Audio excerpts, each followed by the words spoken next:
नम्रता, काय? आज काय फॉलोअरनी सांगितलेली रेसिपी करणार आहेस का? हो, तर आपण जी कॉन्टेस्ट घेतली होती क्ष अक्षरपासून तुम्ही मला रेसिपी सांगणार होता आणि आपल्याला ते विनर पण मिळाले आहेत.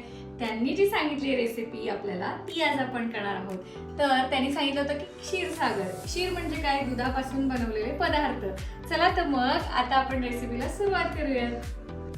आता आपण काय करूयात, दुधाला उकळी येऊ द्यायची आणि मग आपण त्यामध्ये लिंबाचा रस टाकणार आणि दुसऱ्या बाजूला आपण दूध उकळायला ठेवूयात रबडीसाठी. आता इथं मी काय करतेय, केसर डायरेक्ट दुधात घालत नाहीये, थोडंसं असं बारीक करून घेणार आहे. बस या कोमट दुधामध्ये घालायचंय, जेणेकरून काय होतं, छान केसरचा रंग या दुधामध्ये उतरतो. आता मी यामध्ये काय करतेय, थोडासा लिंबाचा रस घालते. लगेचच आपलं दूध फाटेल. आता आपण जे दूध फोडलेलं आहे ते गाळून घेऊया.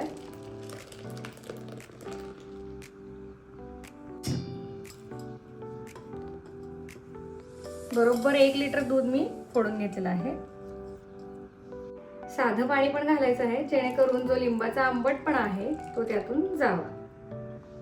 थोडंसं पाणी यातलं मी दाबून काढलेलं आहे. आता आपण एक 15 ते 20 मिनिटं ह्याला असं वरून एक ओझं ठेवूयात दाबून. हे असं मी ओझं ठेवते ह्याच्यावर. तर 1 लिटर दूध मी उकळायला ठेवलेलं आहे. त्यामध्ये आता आपण 1 वाटी पूर्ण साखर घालणार आहोत. आता याला छान उकळी येऊ द्यायचंय आणि थोडंसं असं घट्टसर होऊ द्यायचंय.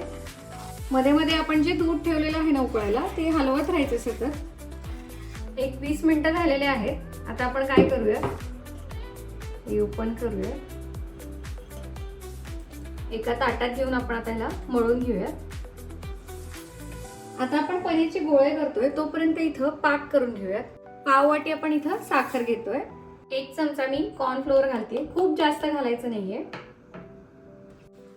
थोडंसं बाइंडिंगला हेल्प होते. आता इथे आपण हलक्या हाताने छोटे छोटे गोळे करून घेऊया. तसे मी छान छोटे छोटे गोळे करून घेतलेले आहेत. आणि तुम्हाला जसं की मी म्हणलं, आपल्या फॉलोअरनी आपल्याला सांगितलं होतं की क्षीरसागरची रेसिपी करा. क्षीर म्हणजे काय तुम्हाला माहिती का? थोडक्यात मी सांगते. क्षीर म्हणजे दूध. आणि हा जो क्षीरसागर शब्द आहे ना, तो कसा आलाय, आपली जे पौराणिक कथा वगैरे आहेत तुम्हाला माहिती असेल, भगवान विष्णू जे आपले शेष नागावर विसावले होते, तर तिथेच असं म्हणतात की ते क्षीरसागरमध्ये होते. म्हणजे दुधाचा जो समुद्र होता ना, त्यामध्ये ते होते. तुम्हाला ही गोष्ट माहिती आहे का? मला कॉमेंटमध्ये नक्की सांगा. आपण साखर आणि पाणी ठेवलं होतं पाक करण्यासाठी. साखर पूर्ण विरघळलेली आहे. आता आपण आपले हे जे गोळे आहेत त्यामध्ये घालूया. आणि लक्षात घ्यायचंय, पाक आपल्याला एकतारी वगैरे नकोय.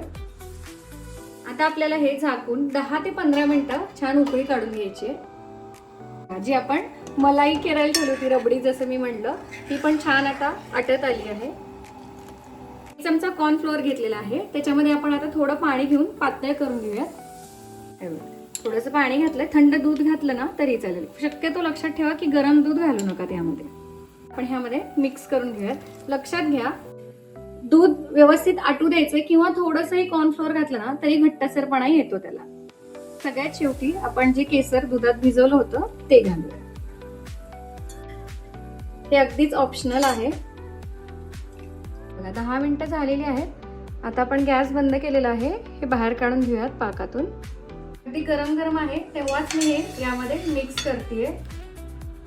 आणि उकळी काढून घेतली तरी चालेल. एक 5-10 मिनिटं असं झाकून ठेवायचं आणि मग सर्व करायचंय. मस्तपैकी आपली क्षीर म्हणजेच दुधापासून तयार केलेली ही रसमलाईची रेसिपी तयार आहे. सर्व करूया. तर मस्तपैकी आता मी इथं माझ्याकडे ड्रायफ्रुट्स असे ओबडधोबड कुटून ठेवलेले आहेत, ते घालते वरून. स्किप केले तरी चालते. आजचा आपला अक्षर होता क्ष. आणि आपल्याला जी फॉलोअरनी रेसिपी सांगितली ती क्षीरसागर, तेच आपण दूध वापरून केलेली आहे रसमलाई. टेस्ट करूया. स्मूथ झालंय बघा एकदम. व्यवस्थित गोड पण झालेलं आहे. सगळं प्रमाण मी डिस्क्रिप्शन बॉक्समध्ये देते, नक्की जाऊन चेक करा. आणि तुम्हालाही आपली वर्णमालेची चविष्ट सफर मी आपण चालू केली होती, ती आता पूर्ण होत आली. जवळजवळ 2च अक्षर राहिलेले आहेत. तुम्ही ही रेसिपी आधीच्या बघितल्या नसतील तर नक्की जाऊन चेक करा. चॅनलला यूट्यूबवर सबस्क्राईब करा आणि इंस्टाग्रामवर फॉलो करायला विसरू नका. धन्यवाद.